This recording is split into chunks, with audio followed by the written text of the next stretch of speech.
everyone. Thanks for being here in such a rainy day.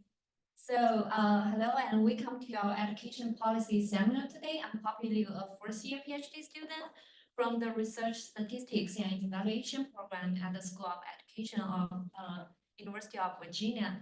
This talk is part of the Education Policy Works seminar series. Each semester, Education PolicyWorks hosts a range of talks from external and sometimes internal speakers on a host of education policy and research-related topics. So these talks are free and open to the public. Our next speaker will be Dr. Vanessa Neal on Monday, October 21st in Holloway Hall. For more information on EdPolicyWorks or the next seminar, please visit our website. So today we are delighted to welcome Dr. Rachel Baker, Associate Professor in the Policy Organizations, Leadership and Assistance Division at Graduate School of Education at the University of Pennsylvania. Dr. Baker's research primarily aims to increase access, resistance, and success in higher education for traditional underserved groups through three key areas, examining how policies affect community college students' decisions about majors and transfers, tracking college enrollment trends by race and social economic status, and measuring the intervening to enhance students' self-regulatory skills using interaction data from online classes. So in today's presentation, Dr. Rachel Baker will discuss efforts to improve cross-enrollment between California community colleges and the public universities. She will share results from a randomized control trial designed to address barriers to cross-enrollment, such as financial, informational, and value challenges. The study finds small but significant improvements in student participation in cross-enrollment, offering insights how policy interventions can enhance education pathways for underserved students. Dr. Rachel Baker holds a PhD in higher education and education policy, as well as a master in economics, both from Stanford University. Dr. Baker will be talking approximately 1 hour and will leave 15 minutes for discussion and questions. Please note that any additional personalized question after 1:15 can be addressed via email, as other meetings will begin at the time. Thank you for attending the education policy seminar today.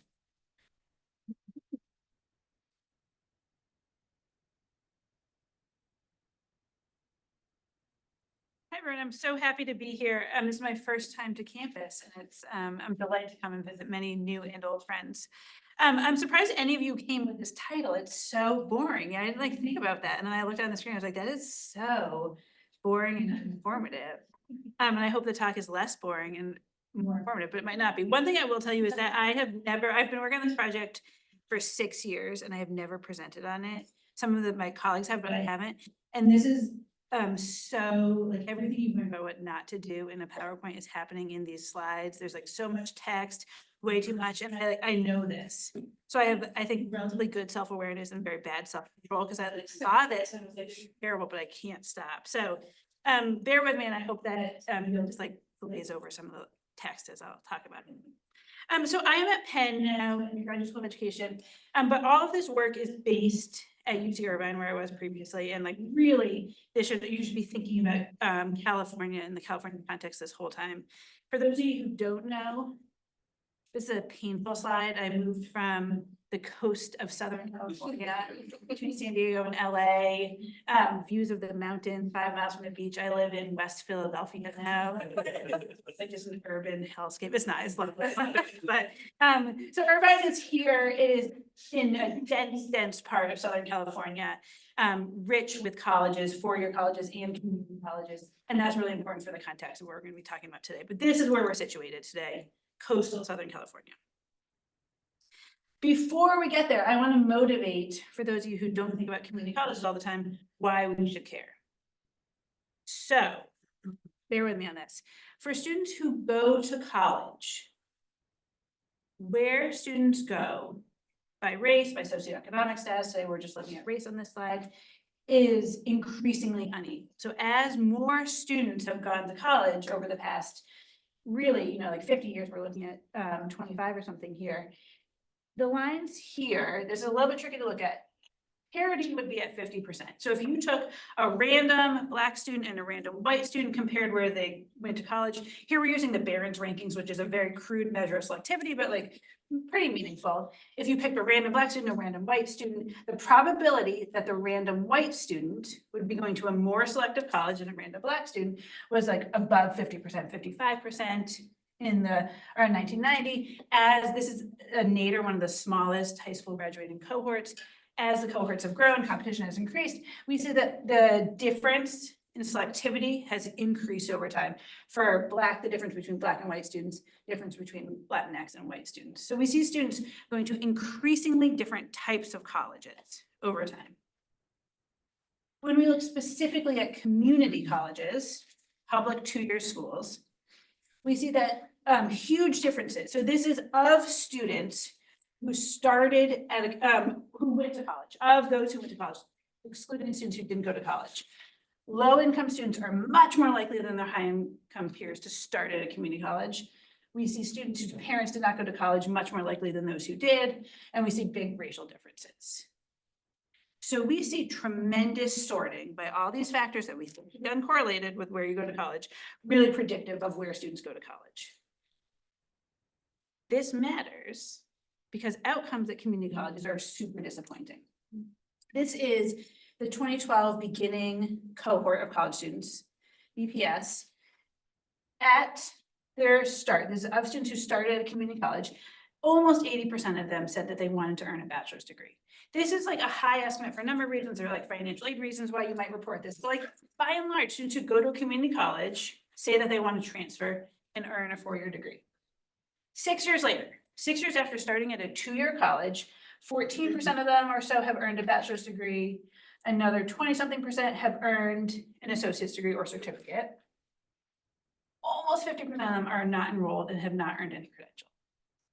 So it's like super disappointing. We know that students are sorted into these colleges for all sorts of reasons, and then they are not graduated from these colleges. This is not solely due to their academic preparation, their abilities.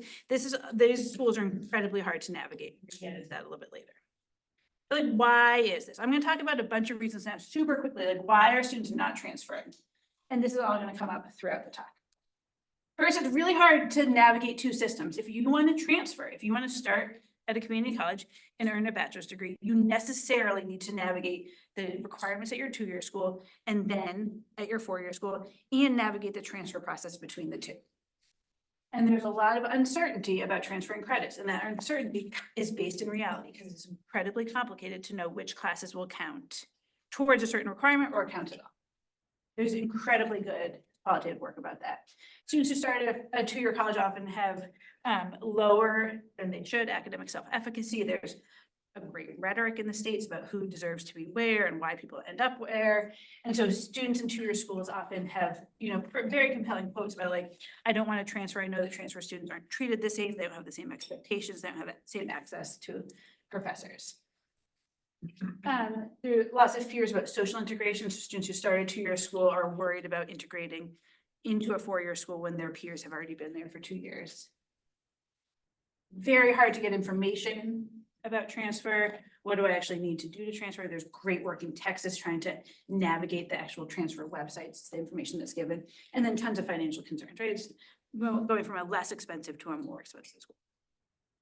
Something I should have said, I love interruptions. So if you have any questions, like I would be happy to engage at any point. Okay, so we have the scene set here, right? That like students are sorted in very unequally. They go to these schools that it's relatively hard to actually get out of, let alone transfer to a 4-year school. We see this represented or reflected in the pathways that students take through 2-year schools. So the rhetoric is that you start at a 2-year school, you spend 2 years there, as the name implies. You transfer to a 4-year school, you spend an additional 2 years, and you have your bachelor's degree. Right, and this is the kind of like the traditional quote unquote pathway that we think. This is relatively few students actually do that. So there's a large literature in swirling where students switch schools, transfer between schools within the 2-year sector, maybe transfer to a 4-year school. Among all entering community college students or college students, a third transfer. Community college students is much higher. and nearly half of them do multiple times. So there's good work coming out of the National Student Clearinghouse, just like looking at kind of how chaotic these patterns are.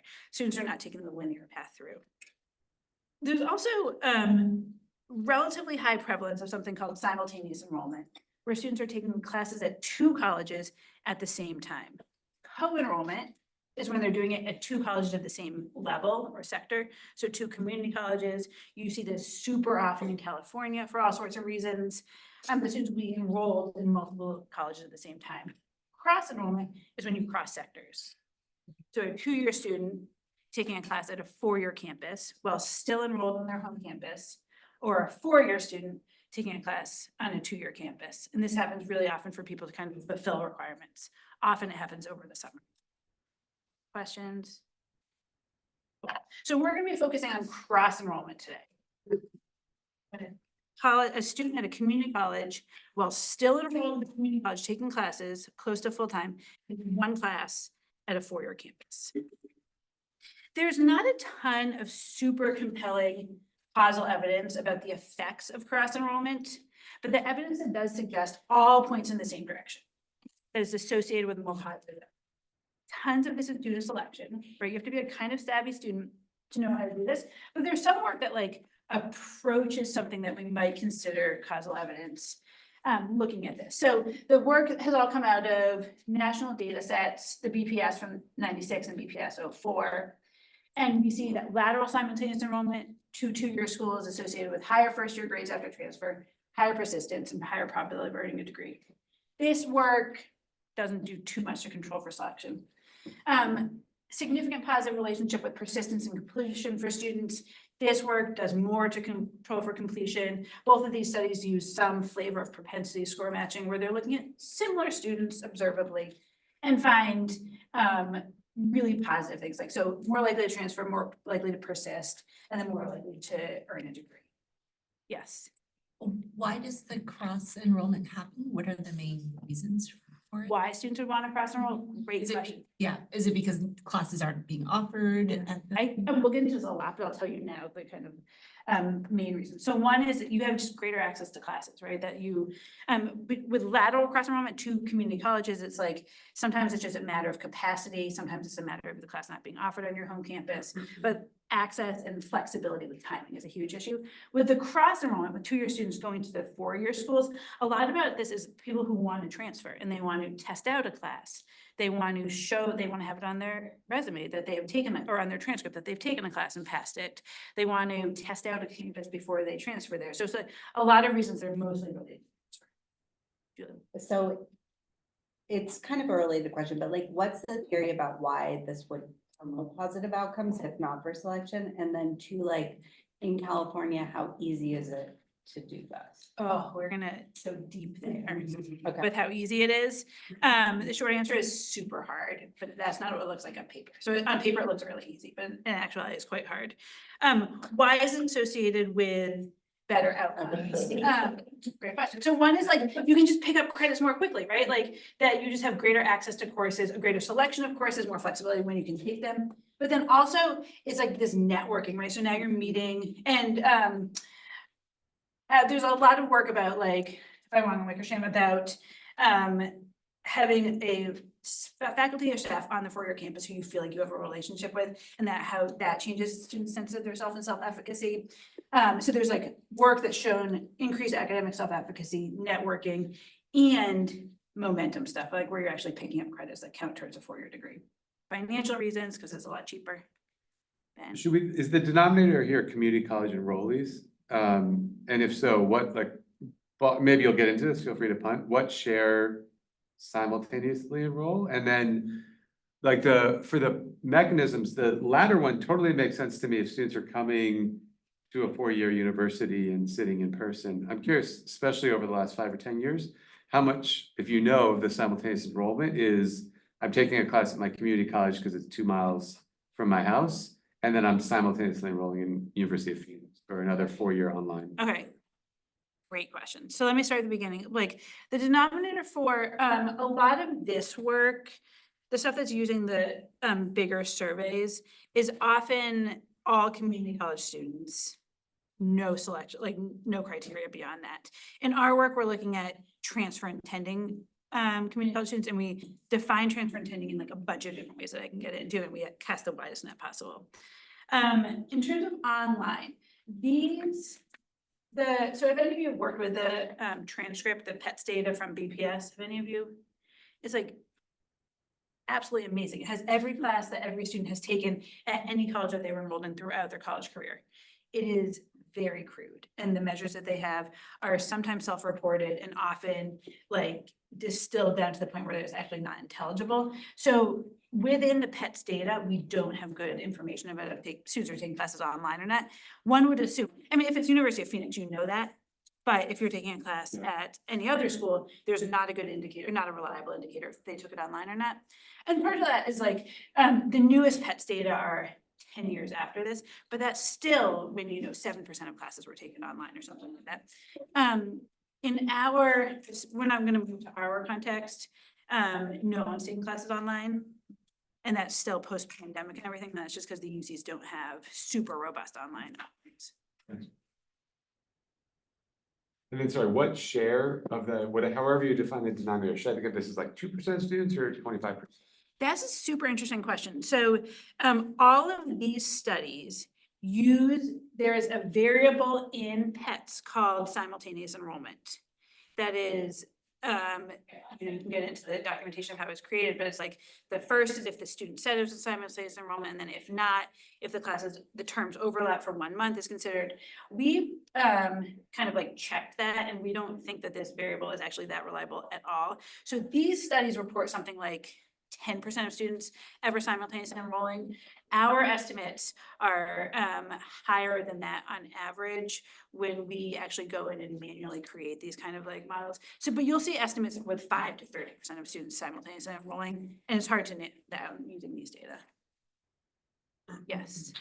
This is not something I'm super familiar with. So could you help me just like understand, like, let's just say we're talking about 4 years, the students are starting with their first 2 years in the community college. When does this cross enrollment happen within that period? Like, do they at some point like make an official transfer to the 4-year college, and then are we still calling that cross enrollment if they go back in time? Or is this all kind of like? Yes. So one of the students that I'm working with on this is taking the variable that we have created, not using the PETS data, and is doing exactly that with this like rich descriptive study of when does it happen, how does it happen.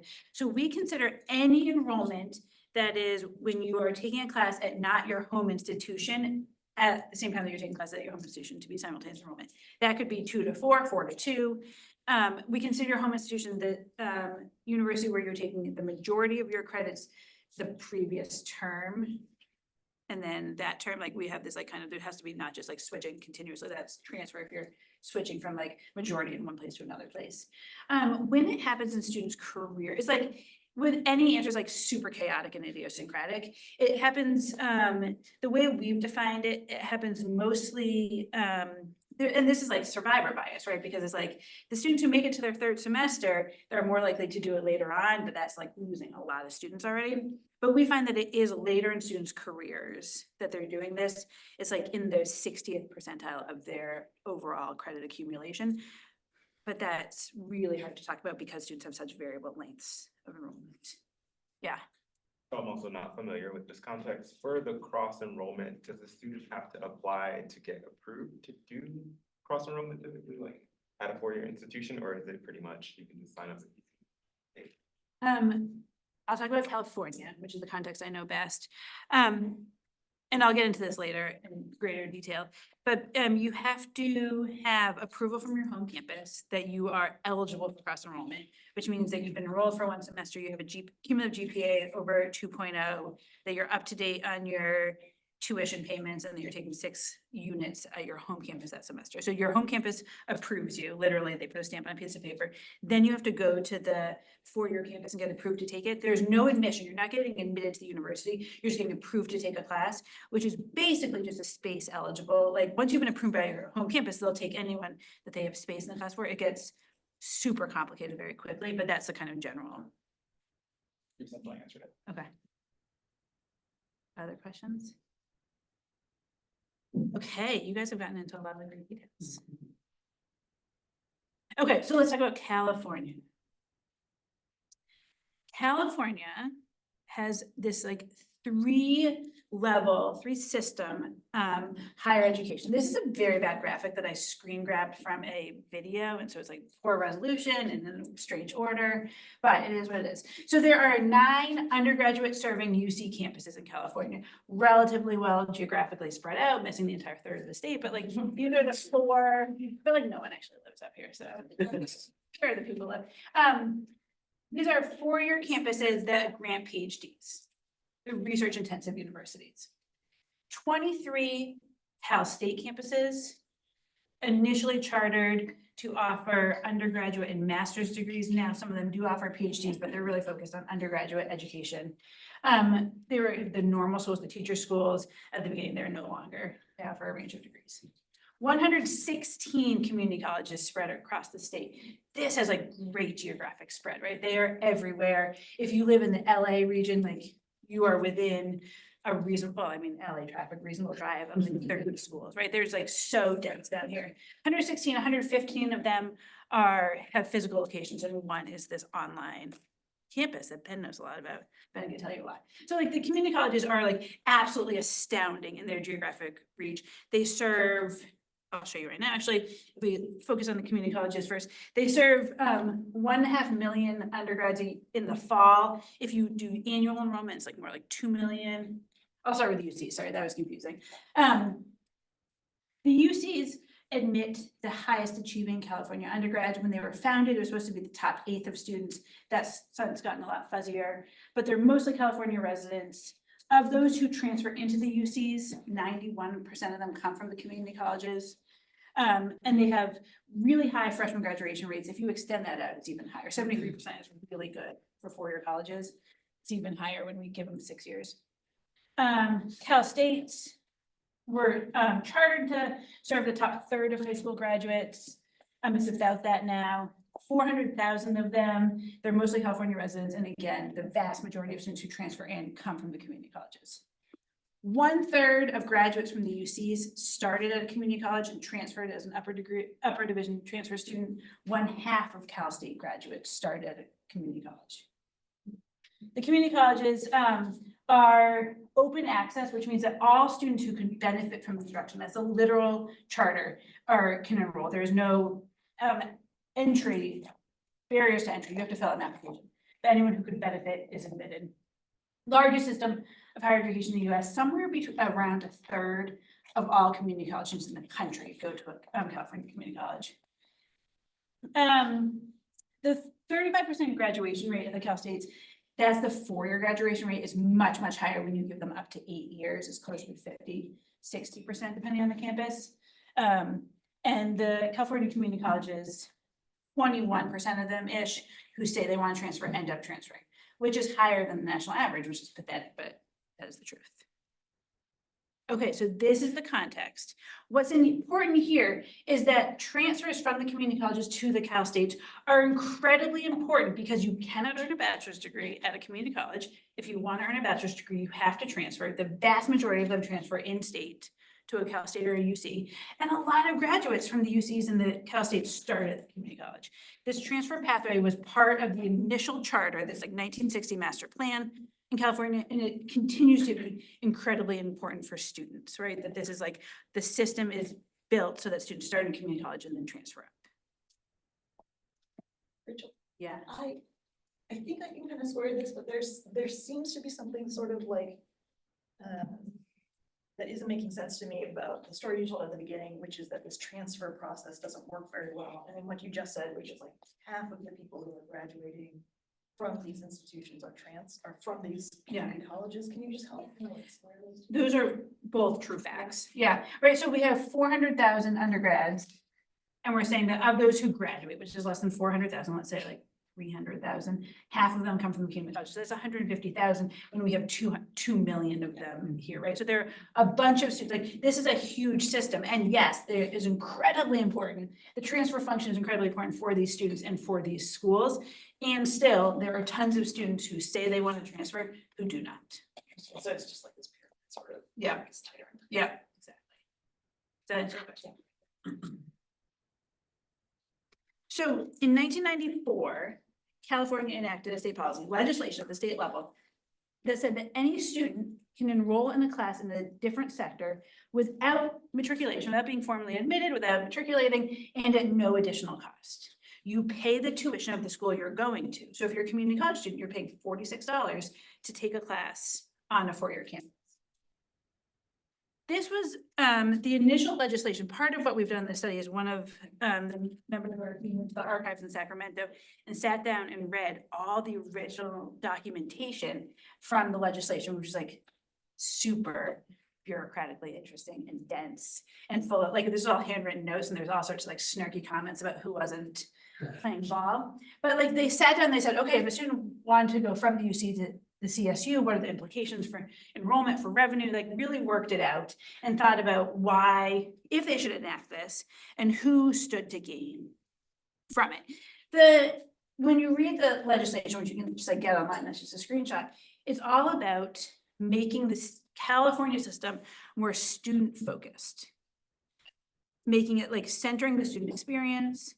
And it says it explicitly in legislation multiple times that this is one method to improve transfer rates from the California community colleges into the CSUs and UCs. That was part, like explicitly stated multiple times that they wanted this to ease the transfer process. And it was written in 1994, so there's like this interesting kind of like, they talk about a computer system that's gonna be able to track students across schools that can't quite see the future, but they think that's coming. Like there was like implemented this really interesting time when they think that they can make it seamless for students to take classes and then transfer for all the reasons we've talked about. So now, if you are a student at Irvine Valley College, there is a relatively good website with some information. Irvine Valley, I picked it because it's one of the better ones. But it has this page about cross-enrollment, and it says IVC students have the unique opportunity to attend a Cal State or a UC campus while they're still at IVC. And it tells you kind of what you need to do on the IVC side. Yes.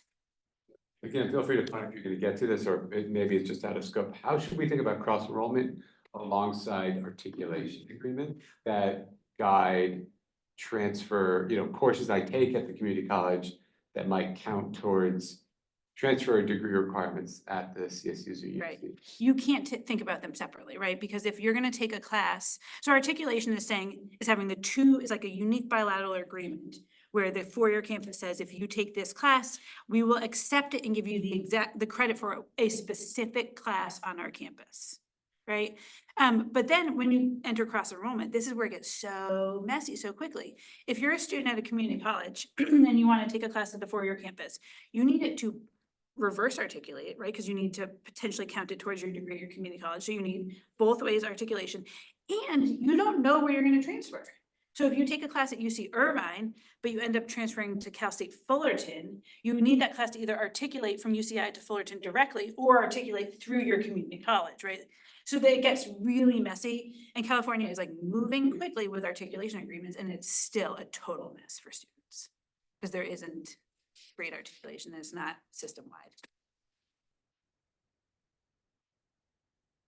So at UC Irvine, if you are a community college student, first of all, you can't find this page because it's listed under concurrent enrollment, which is a different program with a similar name that makes no sense, right? So you like really have to kind of like know what you're looking for. You finally get to this page, and it does tell you that the Senate Bill 1914 says that you can do this, and then here's what you have to do if you are a student at a community college who wants to cross-enroll at UCI. One tricky thing is that when you finally get to the cross-enrollment page, the first thing you find is for UCI students who want to cross-enroll on another campus. So it's pretty complicated. The information's there, hard to find. Good? Okay.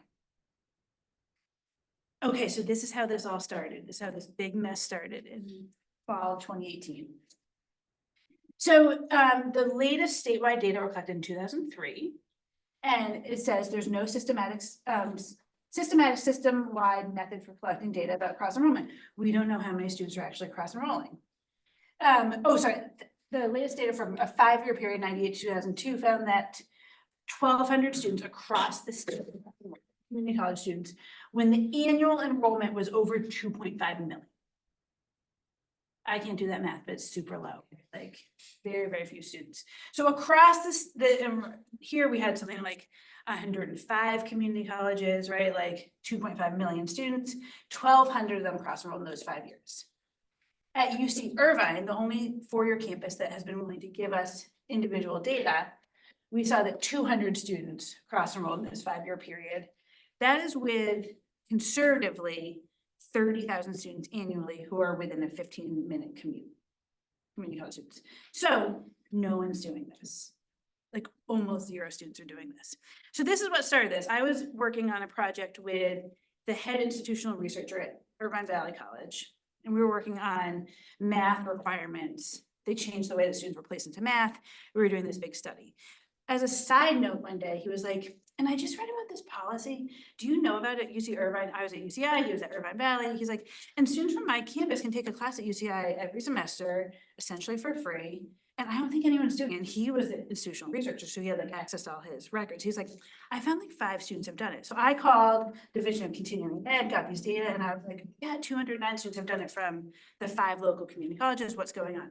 So we decided to apply for this little grant from UCI to try to increase cross-enrollment, $50,000. It was a light lift, like we did it. Anyway, like a lot of things happened. We ended up getting a $2.55 million NSF grant to study this. And it's been like the messiest project I've ever done. It's like so painful in so many ways. And I think back to this conversation with Loris, I'm like, Loris, if you only knew what the hell you were getting into, we wouldn't have had this conversation. But this is how it started. It was like, we were talking about another project and he was like, no one's doing this. Why do you think that is? I was like, I don't know. Let's do a focus group, see if we can find out. And here we are, many gray hairs later. Yes. Do you have a sense of how particular UC Irvine is in this? Like I'm thinking if I was a student at a community college, the CSUs may feel like a more strategic choice for Yeah. this, especially for a transfer pathway. And so I'm just wondering to what extent does Irvine feel out of reach for these students? And this is not common, but more common? That's a great question. So like the data suggests that UCI doesn't look so different from other schools, right? We've gotten not actual data, but some numbers from 2 Cal States in Northern California, and they have similar numbers. So I like, we only have actual data from one school, so it's like a good question. Like, is this just a crazy kind of like unique pairing? But we don't think it is for a couple of reasons. And one is that the most common transfer destination from Irvine Valley College is UCI, actually. They're mostly, that's the highest transfer destination. So they're not going to Cal State Fullerton. They actually are going to UCI. Some ways related to that, but I'm going back to I'm thinking in my mind about like, what's an optimal behavior from a student perspective? Like, obviously I don't know if we say a student's objective function is get me to transfer. Yeah. Right? Is it more optimal to explore cross-enrollment, or is it more kind of efficient for me to allocate scarce time to like take the next class at my campus that fulfills whatever the articulation agreement is at Irvine? There's mixed, so we asked a lot of things. I'll get into this. What we did first is like, let's just try to figure out what's going on. So we did a bunch of focus groups that I'll show you a lot of results from. And there's really mixed findings there. So on the one hand, students say, I'm gonna get a better education at my community college. There's like this perception, smaller classes, more accessible instructors. Like, why would I go to this big school where I don't know anyone? I'm gonna be in a class of 100 people with access. So there's some perception that you get better education that is much easier logistically, you know which classes are gonna count. So there's that camp, and I think students grapple with that. On the other side of the equation is you now have a class from a 4-year campus on your transcript, and for students who want to transfer, and the acceptance rate is quite low at UCI for transfer students, how much weight does that carry, and will that actually help me transfer? We, like the admissions office wouldn't answer that question, but we had a kind of like off the record conversation with one admissions reader, and he's like, whenever I see a class from UCI, that is such a signal to me. So there is like some sense that like for students who have this specific transfer goal in mind is a huge plus for them for transfer. But the like logistics obviously don't outweigh a lot of that. Yes, and then Jim. Can you speak briefly as to what the application process looks like for someone that's just at a high school versus a transfer student? Application process or acceptance? Well, The application process is quite similar for upper division transfers and first-year college students, with the addition of having your transcript from your community college. The acceptance rates are higher on average for community college students, but the pool is so different that it's really hard to compare. Like, if you're trying to game the system, should you go straight in or should you go to a community college? It's a very hard calculation to make for a number of reasons, including that the community colleges can be such a morass that it's actually hard to make it through efficiently. And so like, that's a calculation that a lot of high school students are taking. Jim? I think you said this earlier, but there is some sort of like budgetary mechanism to make the CSUs whole when they sort of take on these students. There's not. No, it's a total, that's a big problem, right? That the UCs and the CSUs don't get any additional funding for these students. So kind of before turning to student perceptions of all of this is, it's a part of the problem is just that the four-year institutions don't actually, they're incentivized to not play ball. Exactly. Yeah, I'll get into that in a second, but that's exactly right. Both institutions are incentivized for this not to work. So the first thing we did was talk to the we had 3 community college partners, the 3 closest campuses to UCI. We had a partner on each campus that was either the director of institutional research or the dean of the STEM department at one school. And then this is all administered through the Division of Continuing Ed at UCI. You're not actually a UCI student, you're a continuing ed student, so they run the program. So we had these like big kind of initial conversations with them, like, is there a there? Overall findings from these conversations that there's like incredible enthusiasm among community college faculty and staff, with some serious caveats like, oh my God, I would absolutely encourage students to do this, asterisk, asterisk, asterisk. And then a sense that there's a lack of awareness among students and counselors was the first thing. Like, students don't seem to know about this. At DCE, the Division of Continuing Ed, these 2 women who administered this program and were phenomenal and were absolutely student-centered and wanted to make this work. And they were working in this like very complicated bureaucracy that made it very hard for them. This is something we haven't gotten to yet. Cross-enrollment is administered at the school level, but also at the class level, which is nested within the department, and you need approval from some combination of all these layers. And the UCI departments had varied levels of support. I had one conversation with a woman whose job it was to approve cross-enrollment. That was like, she was the only person for her entire school to approve it. And she said something like as explicit as, I don't like to let these students in, or something like that. So like, it was like kind of a mess. And this resulted in this like incredibly complicated process for students. So this is like setting the scene, what we learned initially. And there are like huge disincentives. This is a state legislation that like looks so good on paper, and then you dig just one layer in, you're like, this is a mess. So in this context, we started this in 2018. We didn't actually start cross-enrolling students until 2021, I think.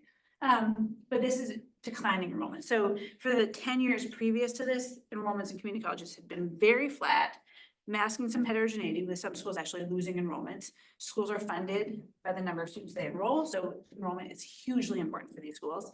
And we see in this period, this is 2019 to 21, like really declining enrollments.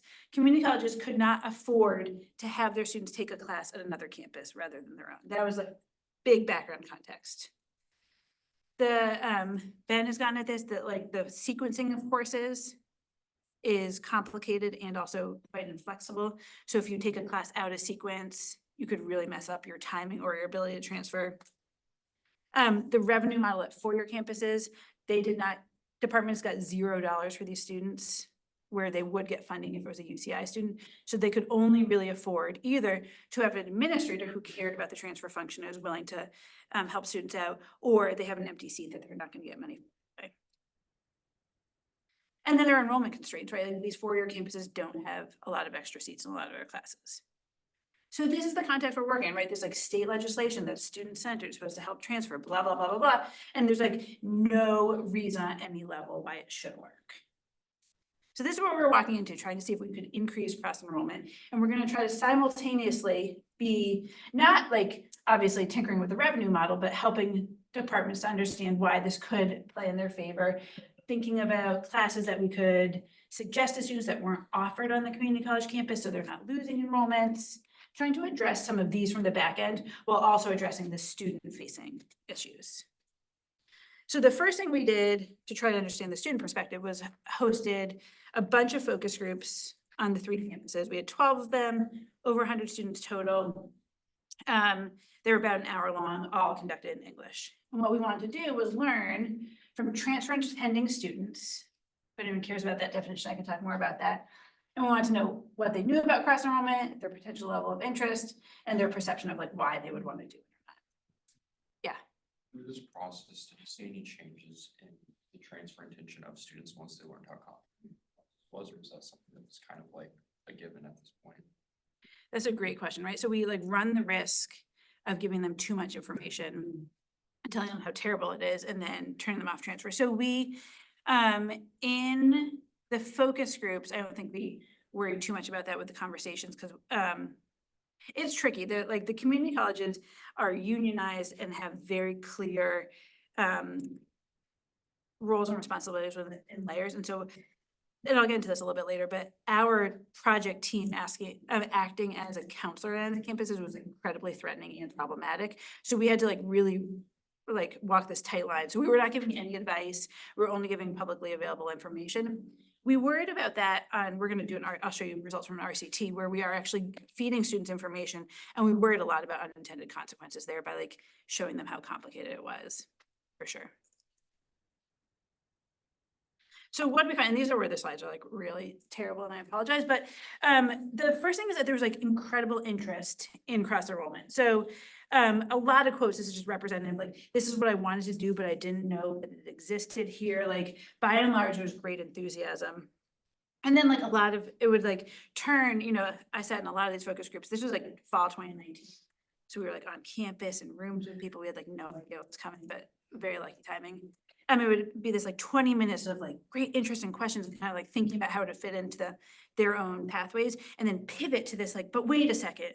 So people would say but Chem 1A and Chem 1B are 2 courses on my home campus, but it's just 1 at the 4-year campus. How would that work? So they would get into really specific questions about their own program or about financial aid rules.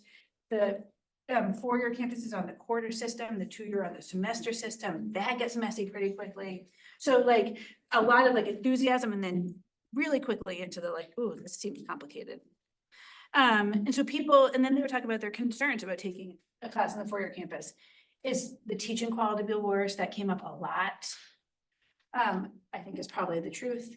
That they're logistical concerns. Now I have to have 2 parking permits. I'm going to be commuting between campuses, the scheduling, access to courses, we don't get priority registration. And then will they have access to their supports on campus? Will they have disability services, tutoring, things like that? So I think I could do well on my home campus. Is it worth the risk to do poorly on the 4-year campus? And then, what we talked about earlier, eventual transferability, is a class I take at UCI going to transfer to Cal State Fullerton if I end up going there? Rachel? Yeah. Just given all that, I've kind of lost sight of why there was enthusiasm in the first place. And is it because they were oh, it's basically a free class at the place I'm trying to get? Mhm. That's the vision they were Yeah. having. They think 2 things, or they think a bunch of things, but one is that it's a test drive for your campus that they might go to. A lot of them talked about wanting to try the quarter system. This is a 10-week course. I've been in a semester system my whole life. I want to try this out before I go, see if I like it, make connections on campus, right? All these things are kind of intangible things, very tangible. It might increase my chances of actually being admitted as a transfer student. And then if you do this a couple of times, huge cost savings, right? Because then you could actually graduate a semester or a quarter early from the 4-year, which is a big cost saving. So they were talking about all those things. In here, right? So has started academic goals. I can't and some of this is just how stupid the system is. There's a class that you need to take as a freshman or a sophomore in your first 2 years on the 4-year campus. It's not offered on your home campus. So if you take it now, then you can be on pace with the students who started, right? So there's a lot of that kind of being able to actually realign misaligned systems. Leg up for transfer. And then things like financial savings. So it's students articulated all of these things at the same time that they're grappling with how it is actually work.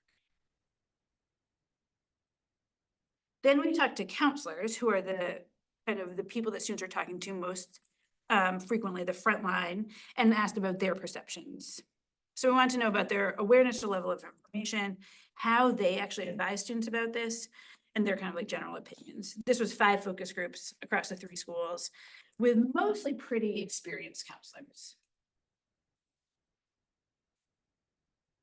And what they got into was that there's little support on their campuses, little training, these very ambiguous roles where they didn't want to then act as a 4-year advisor. So they would pull back from actually giving tangible advice to students because they'd say like, I'm actually not qualified to give advice about which classes they should take on the 4-year campus. And they like, there's some fear of kind of getting in trouble for crossing lines of roles.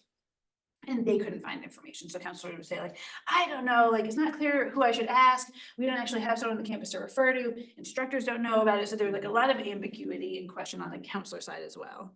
And you can see how that trickles down to what students know.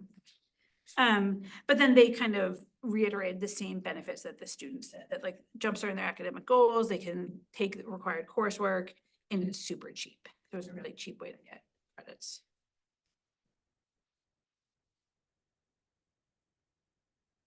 A lot of the same things that the students said, right? So one huge thing is that financial aid doesn't carry over. So it's like the same cost as taking a class at your community college. But if you have good financial aid, which most students do now with Promise Grants, you actually have to pay at the 4-year campus where that would have been free on the 2-year campus. Very complicated to enroll in course. And then there's like this, a lot of talk about like, who would you actually recommend to do this? And there's great disagreement across counselors about who the ideal student is. Is it someone who's definitely going to transfer, who's actually close to transfer, and you're just kind of like helping them be more efficient in transfer, or is it students who may not see themselves as transfer students, and this could push the marginal student into transfer? So there was like a lot of disagreement there. Okay, finally, what we did before we did our ICT was a student survey to see how, one, to see how representative the focus group findings were in terms of knowledge, and then second, to dig into if we could get some detailed, kind of clear information about which classes would be appealing to students to take through cross-enrollment. So we did send a survey. This is fall of 2020, so like deep COVID. We sent it to 4,500 students. We got almost 700 to respond, which is like not great, but not bad in this context, to be honest. Paid them $15. The emails were sent from their home campus. And we asked them about a bunch of things related to cross-enrollment. So the first finding is that 60% of students said they were not aware of cross-enrollment, and then an additional 17% said they weren't sure. So 2/3 of students were like, no, or not sure about it. For those students who were aware of it, a lot of them said that their understanding of it was different from what we gave them the definition and some examples, and they said it was different. And then, were you interested in cross-enrollment? And 2/3 of them said they were interested in cross-enrolling in the future, or they would have had they been aware earlier. So we're again seeing like a real lack of awareness, but some expressed interest that they would in the kind of hypothetical future, or they would have. A couple of so we asked them about their beliefs about classes on the 4-year campus. They thought it would be a lot of work, but that they would learn a lot. They were uncertain about their ability to get help. They thought it would be expensive. And they weren't sure about how easy it would be to register for the classes, but they weren't that worried about transferring credit back to the community college. So this is all to like set the scene. Why did we all do this? We're designing an RCT. We want to make sure the RCT is targeting the concerns that students have, and it's like maybe potentially going to move the needle, right? So we did all this kind of pre-work to understand the context better. And then the last thing we did was something called a choice-based conjoint experiment, which is where you give a participant 2 choices and they like pick between one of them, and you randomly vary the attributes within the choice. So we said, here are 2 classes. They're both offered at the same time. They fulfill the same requirement, and you've met the prereqs. So you could enroll in either of these courses. Here are 2. You pick which one you want to take, and we're randomly varying all of these things. So we're randomly varying if it's offered on their home campus or the 4-year. These are all community college students. The 4-year campus is online or face-to-face. If it's a lot of work or an average amount of work. If the professor is good, if students say they like the professor, how hard it will be to transfer credits back, and if there's an additional cost to the course. So we give them each, I think it was 7 face-to-face comparisons, where this is all randomly varied, they pick one class, and then you can back out of that how much students feel, or like, how much weight is put on each of these attributes in the decision process. People do that, like, this is like commonly used in marketing, where they're like, do you care more about the sound system, the leather seats in your car, right? You can like figure out all these things, and we did it in this context. Questions, comments, thoughts?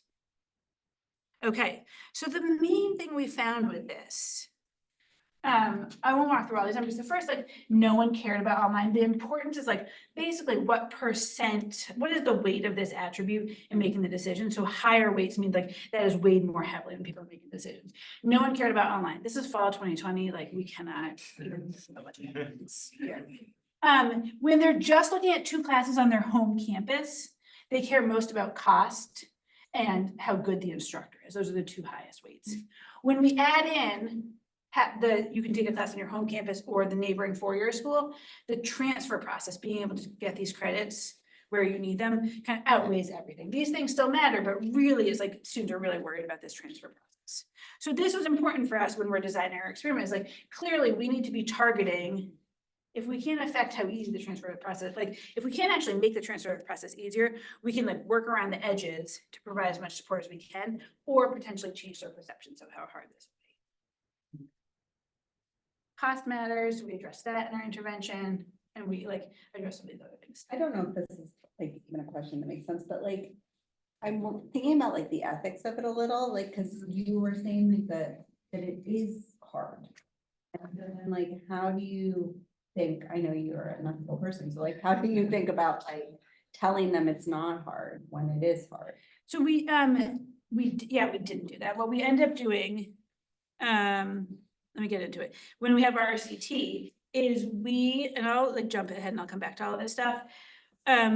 We held their hands through this process by creating like, here, like for the transfer process back, it was like, here are classes that you can take that we know articulate back to your campus. And we like just provided a lot of information and eased the process in a lot of, it's like a terrible intervention in some ways, right? Like what should happen is that the process is easier, right? Like a lot of our work is like tinkering around the edges of stupid processes, right? To like, well, what if we like provide a counselor to give information? What if we like make this form a little bit easier? It's like, no, these are all stupid. And what we should actually be doing is making everything simpler. That's not what we did here. What we did here is like take an incredibly complex, stupid process and provide some little bridges and band-aids to like help the students navigate it better, not actually address the process. And we said, I'll get into a lot of this. We had in-person and online information sessions. We had one-on-one counseling, business, all that stuff.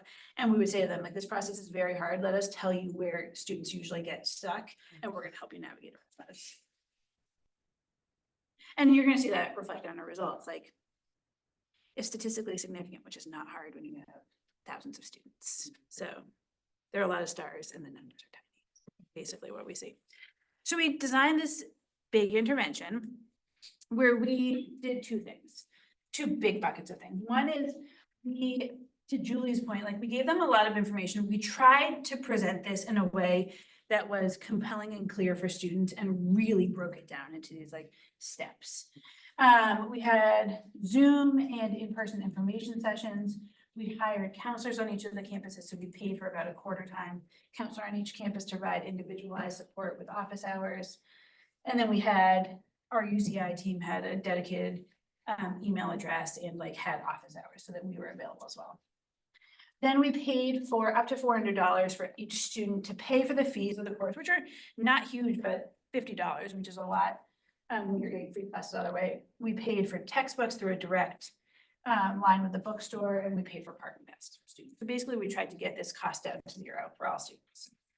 We want to see if this increases applications. We had 3 partners, 2 years on each school. So in each year, we had a sample of 3,000 transfer intending students. This was defined behaviorally and by self-report. So if they had taken transfer English or math, and or if they had declared themselves as a transfer intending student, they were in our pool to randomize. Pick 3,000 from each campus, and then assigned 1,500 of them to treatment, 1,500 of them to control, which is business as usual, with no intervention from us. For reasons I won't get into here today, one school, I mean, the reason basically is that we don't have data from this school because their data office has turned over 3 times. And from these 2 schools, one of my PhD students is the data person in that district. So we have great access to data. So I'm only going to be presenting results from the 2 schools.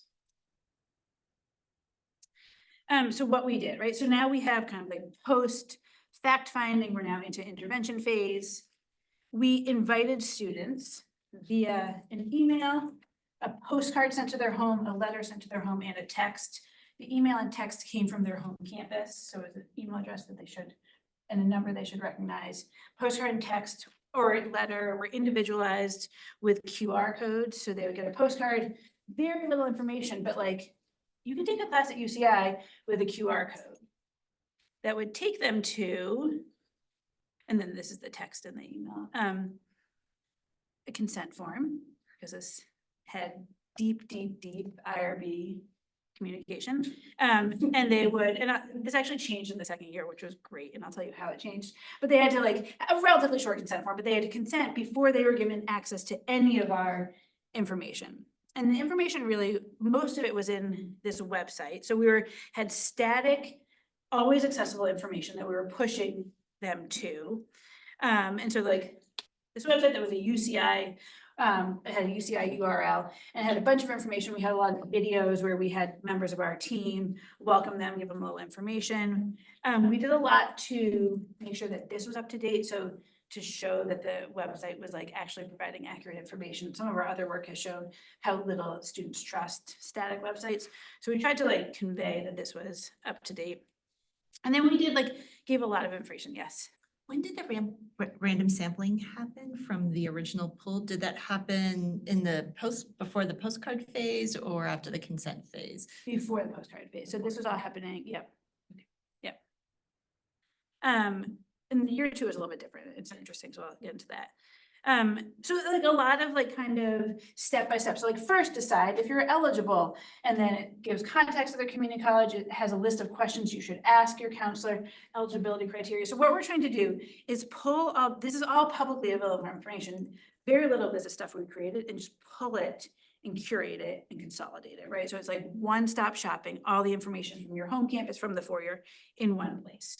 We did things like, not scripts for when they meet with their counselor, but here are the questions you should be asking. We did provide right here a template for if you're asking to enroll in the course, copy and paste this and put in your information, because a lot of students didn't know how to do things like this. We had this curated list of classes and we told them which requirement to fulfill at UCI for which major and at their home campus, and there was all articulated. So like we were not allowed to recommend classes because we're not counselors, but we gave some like broad ideas and then said the classes on this list fulfill each of these things. There are like some intricacies at UCI that are uninteresting but incredibly important. But this is all in conjunction with a lot of FaceTime with us and with their counselors. So we're trying to like provide information they can access whenever they need it, and have tons of time when they can actually ask questions. And we got tons of emails with questions. And then we would push out emails to them with some reminders and links to our information session. And then in addition to that, we had counselors on each of the campuses, our information sessions, and then all the financial support I talked about, which was important because all we're trying to do is remove barriers, right? And like there's so many ways you can add more barriers. So all registration fees we paid directly to UCI. So all they had to do, UCI actually changed their cross-enrollment form for us and added a button that they could say they were part of our projects and they didn't have to pay. We paid directly to the bookstore, so they just went in and they would say they're part of our program. The bookstore had a list, they could cross-check that. And we paid parking passes, we directly billed to campus parking, so they didn't have to deal with any of that. 0 folks took us up on public transportation, which if you've been in Southern California is like totally unsurprising, but we still felt like we should offer it. Many students got parking passes. I'm worried for you all about like spillovers in terms of the information. We were worried. So our main source of concern was the community college counselor. So we did trainings for them on their campus, and they were like, great, we're off to the races, we're gonna push this out to every class. So we had to like, so we changed our presentation, start with like science and like, how do we know this is working? And like a lot of motivation, we're like, this is state legislation that we don't think is working. We want to know if it is, we want to know what works. And with that motivation, we got a lot of buy-in. But we weren't too worried about students telling their friends, although that did happen in, I think, 2 cases. We were more worried about getting pushed out to community colleges. And very luckily for us, none of our campus partners were worried about like potentially paying for students who didn't weren't part of the treatment group. And we said to them, if like any student who wants this, if they're on the list, and then sometimes even if they weren't on the list, we would pay for them. Our thought was like 0 people are doing this. If we pay for more students, that is a good thing. And we're gonna like be okay with kind of messy science and like not be withholding, like have 0, like the student should have 0 friction in accessing any of these services. Okay, so what happened in spring of 23 was we were relying on our college partners to send the texts and the emails. The text for the students who had consented had links to the website. For the non-consented students, it had a link to the consent form. Community college partners sent out the same text to all students with a link directly to the website. Our website usage spiked. We got more students interested. It was like this, like we had, per UCI's IRB, the email I got was a serious issue of non-compliance because we had not done what we said we would do, but we had really good evidence that our consent was a barrier to entry for students. So we had like a series of 7 or 8 meetings with the IRB in which we made the case that like what we're trying to do is remove barriers. That's all we want to do. And giving them access to a website that has publicly available information is not an intervention, right? This is like, they could have accessed all this information on their own. We had curated it for them. We're not going to pay for their courses.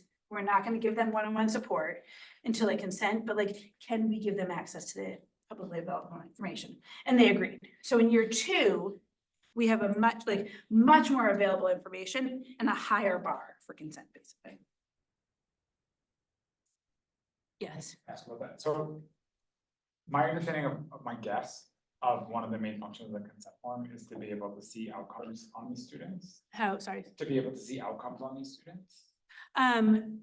We can track them all regardless. So we, Okay. yeah. So I won't get into this, but like, this has been a lesson in like so many things. One of them is like institutional bureaucracy and stuff. And so what we did is we have an outside organization that is a different office on UCI de-identifying all of the data for us. So our research team does not get any identifiable information. It all gets funneled through this office on campus, which means all we have is de-identified information, which means that we can track all students without consent. It's like a little workaround, but we got what we want. So I thought one of the good things about getting consent is this very clear marker of interest. So like otherwise in year 2, we can't actually track who's going to the website. But in year 1, we could because we saw that they consented and they were interested enough. Is the idea that the consent becomes a barrier that people like think they're in an experiment and there's just, they don't trust you, or like, why do you think it, because it wasn't just like, I have a page, okay, and then. Yeah, I think there's probably some of that. I think more of it is just like this, like page of legalese that you get sent to and you're like, I don't care enough to like read through this. I don't know how much of a barrier it was, but like we did see that when we removed that, students are going to the website much more frequently. So like, and you can see like, it's Just not, write a paper about that. I know, like, right, and it's like not that compelling, right, to like get to this and you're like, blah, blah, blah, blah, blah, I don't care. So I think it was pretty clear evidence that there was some barrier there. Rachel, I'm just gonna do a little time check. Great, okay. Let's do it. Okay, this is all like poorly made info. You can tell I like really last week was deep into PowerPoint. But anyway, like there's a lot we had learned in the first phase of the study, and we tried to like all of that tried to inform our actual intervention. So what did we find? What we want to know is, does removing or reducing financial and informational barriers improve uptake? Is it different across groups? Does it lead to higher rates of transfer to four-year colleges? Not going to get there. we're like not far enough along, right? The students were cross-enrolling last academic year. So it's an RCT. What we find is, what really helped us out, 0 students cross-enrolled, so that is great for science, it's not great for the world.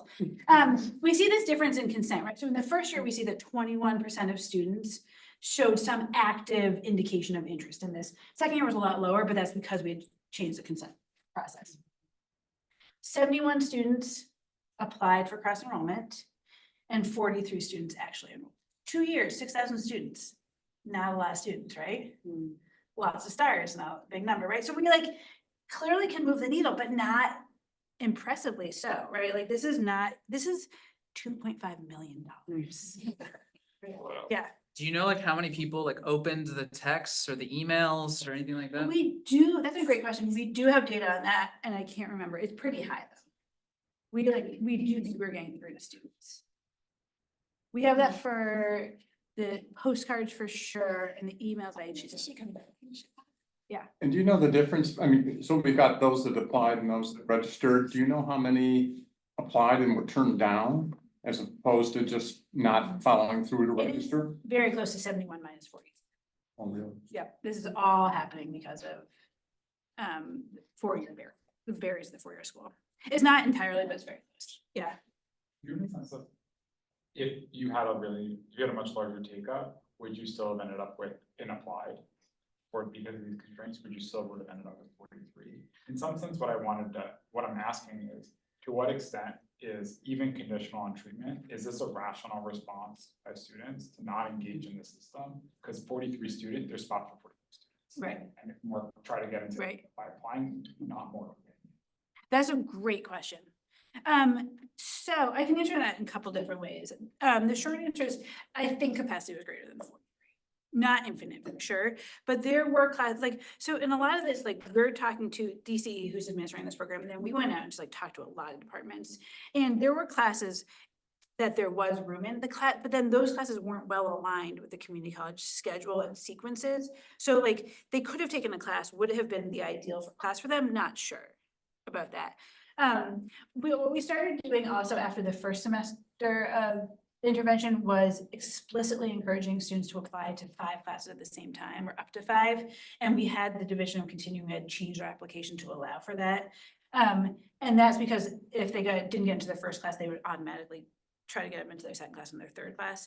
So we were like, some of this is capacity, like some students were like, I only want this one class, I'm not gonna do it if I can't. Some of it was, had they put more classes, they would have gotten into one and enrolled, but it was too late by the end. Yeah.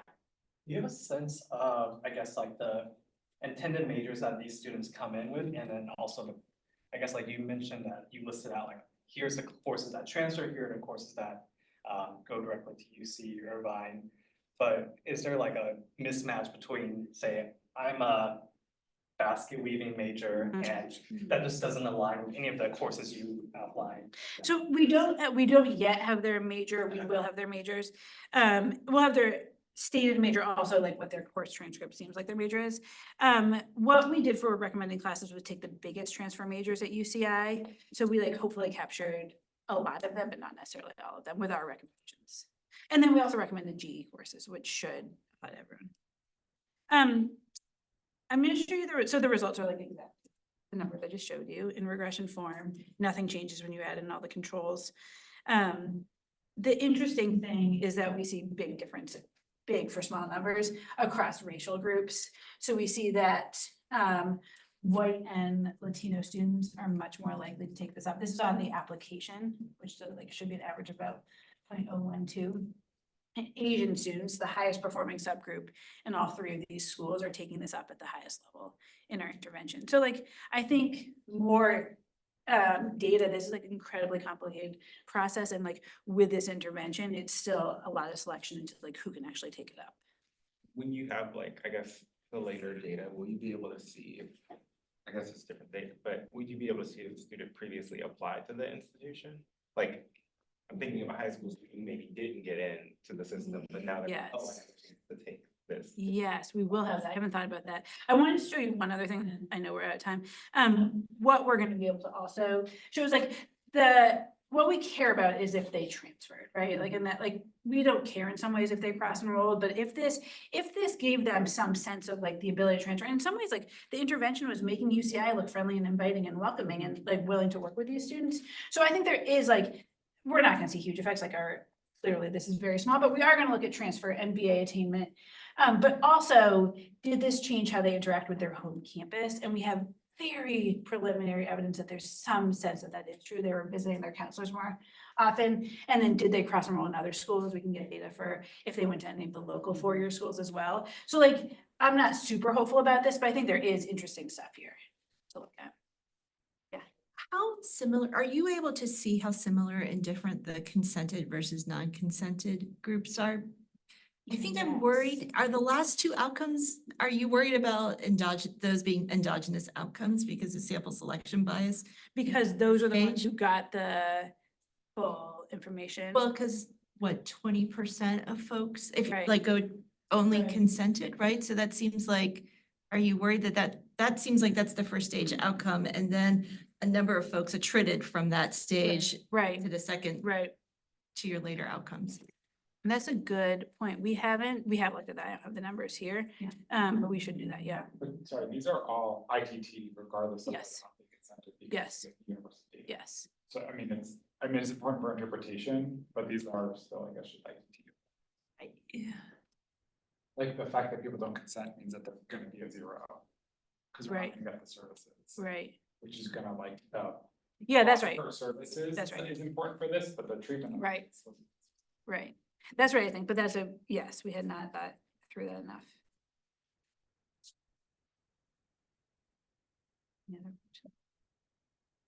Yeah. So as you, at the front end of the talk, as you were going through all this, I was wondering, it just, I mean, you guys did heroic things to try to address all the problems, the bureaucracy that was involved here. But it seemed, you know, as you were talking, I was thinking, well, this is, the right margin to be looking at this is at the system level, to Yeah. try to fix all those things. Then I saw the result, and I don't know where Andrew was going, but then you see, okay, even if we fix many of those things, which you guys did, you still get like zero take up. It just seems like this is an idea that, again, you could learn things from other, but I'm wondering where you are in terms of thinking that this is not just a good policy intervention once we've learned the things we've learned.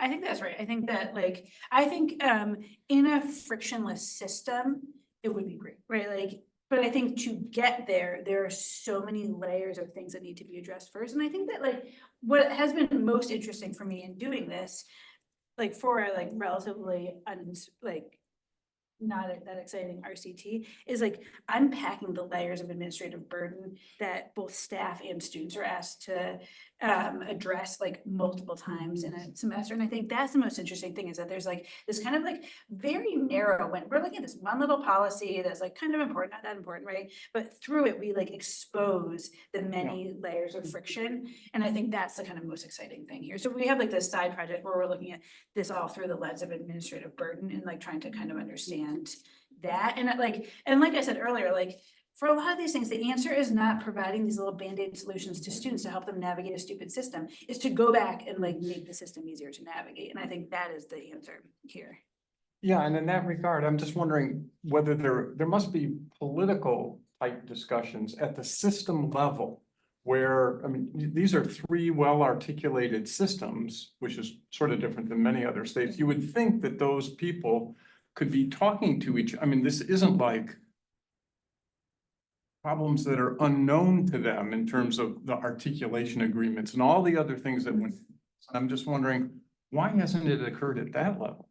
So I think it has through different discussions. I've done a lot of work about transfer between the CSUs and the community colleges, and there's like very impressive legislation that actually aligns the requirements to earn an associate's degree in any field with the requirements to transfer to any Cal State. So all 23 are now having exactly the same requirements. And that's like the kind of legislation that like this points to, right? It is a mess. It's a total disaster in how it's being implemented, because the four-year schools find all these ways to work around. So they're like, well, we do have a biology major, but actually this is only for a marine biology major, not the one that we transferred to. Like stuff like that, that's like, and that's like, Jim March and how decisions are made in higher education, right? It's just like too much power with too many people. It's kind of a negative story, but.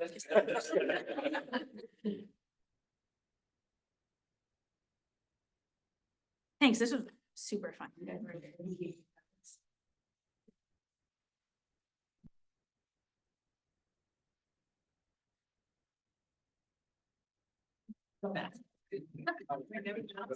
Like, well,